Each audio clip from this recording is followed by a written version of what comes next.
Pak Anies, kita di 2019 itu kan kita bisa bilang itu pesta demokrasi yang nggak terlalu menyenangkan karena ada polarisasi di dalamnya. Kita Ya, lihat itu keterpecahan, ibaratnya perang habis-habisan di terlalu keras atas, ya. tapi ternyata di bawahnya juga ikutan terbelah.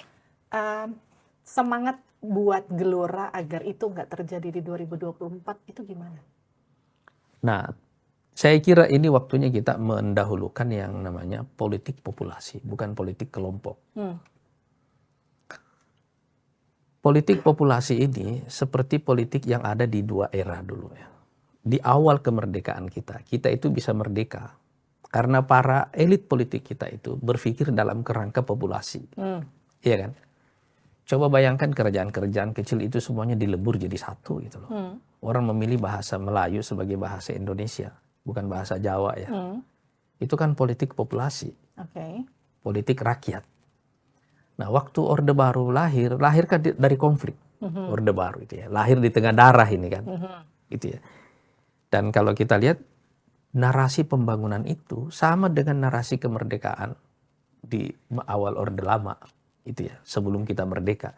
Jadi dua kata ini, kemerdekaan dan pembangunan, ini dua narasi yang mewakili politik populasi. Oke. Nah, sekarang pembelahan yang terjadi 2019 itu karena kita mewakili politik kelompok. Ya kan? Dan karena itu, begitu kita mewakili politik kelompok, itu pasti benturan itu loh. Pasti benturan itu. Nggak mungkin nggak itu loh. Dan begitu orang benturan, orang menggunakan semua power yang tersedia untuk itu loh. Nah, sekarang kita menghadapi tantangan geopolitik yang luar biasa rumitnya, kita perlu kembali menghadirkan politik populasi itu. Bukan lagi politik kelompok gitu loh. Dan Mungkin nggak itu terjadi?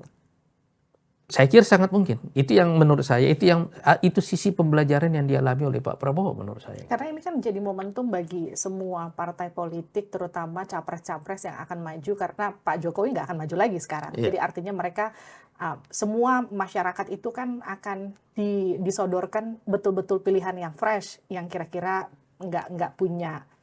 Ya, Ya, saya yakin bahwa itu dan jadi itu mereka ya. akan berjuang Iya, mati-matian sekarang iya. untuk menang. Saya yakin itu, dan makanya itu yang saya katakan kenapa Pak Prabowo menjadi pilihan tengah. Karena sekarang dia menggunakan pendekatan politik populasi itu. Walaupun sebelumnya juga enggak, tetapi bias dari Pilkada 2017 dan Pemilu 2019 ini membuat isu politik kelompok itu mendominasi pertarungan politik kita itu. Kalau sekarang menurut saya enggak. Oke. Rakyat akan memilih jalan tengah ini yang merupakan yang saya katakan tadi, ini politik populasi, politik rakyat.